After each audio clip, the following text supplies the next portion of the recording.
Okay, number 15 is just like one of those related rates problems, like your shoebox. It says snow is being dumped into a conical pile, so we're dealing with a cone whose height is always 1/2 of the radius, so that's important. It says at a rate of 3 cubic feet per minute, how fast is the height of the pile increasing when the radius of the pile is 12 feet. Okay, so, and I've got kind of some things showing right here. It says the height is always 1/2 of the radius. So I have H equals R over 2. It also says, let's see, the rate is 3 cubic feet per minute. Since it says cubic, I know that's volume and it's a rate.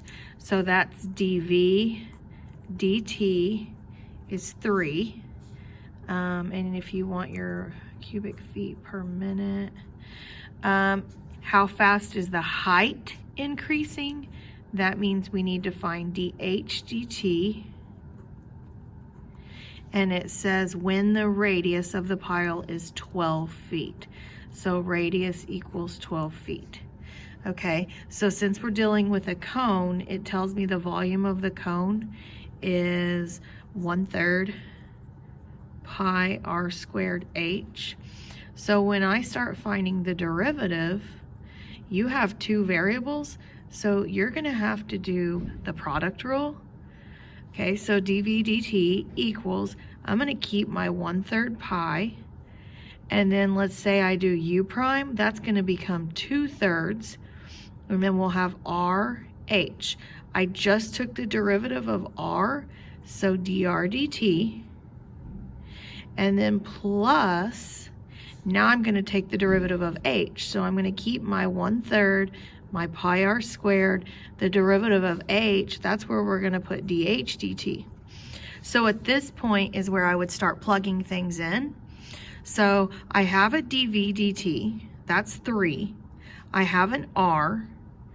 I know my radius, or I know my height, because it tells me the height is the radius divided by 2. So my height would be 6 feet. Okay, here's my problem though. I don't know the rate at which my radius is changing.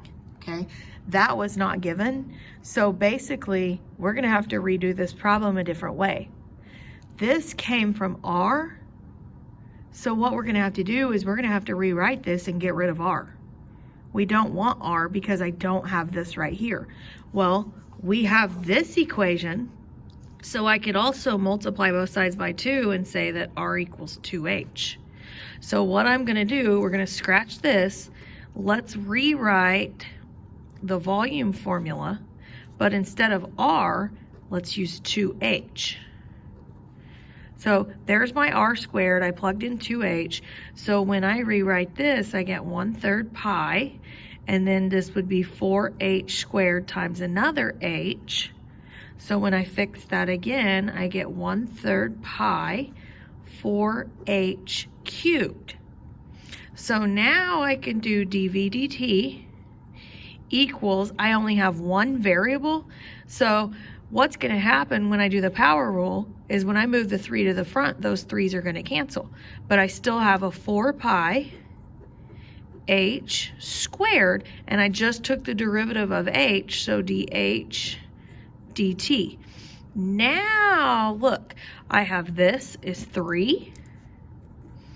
I have 4 pi. I have h is 6 feet, so 6 squared is 36. And we are trying to find, I can't write, dH dt. Okay, so I have 3 equals, let's see, what would that be? 144 pi dH dt. So to find dH dt, I don't know why I just capitalized that. It would be 3 over 144 pi, and then I don't know what that is as a decimal. Okay, so there's what I have right there. So same thing. And the only thing I see though is my units would be wrong on the key, because you're looking at how the height is changing, and the height is just feet per minute, not feet cubed. Okay? Hopefully that helps.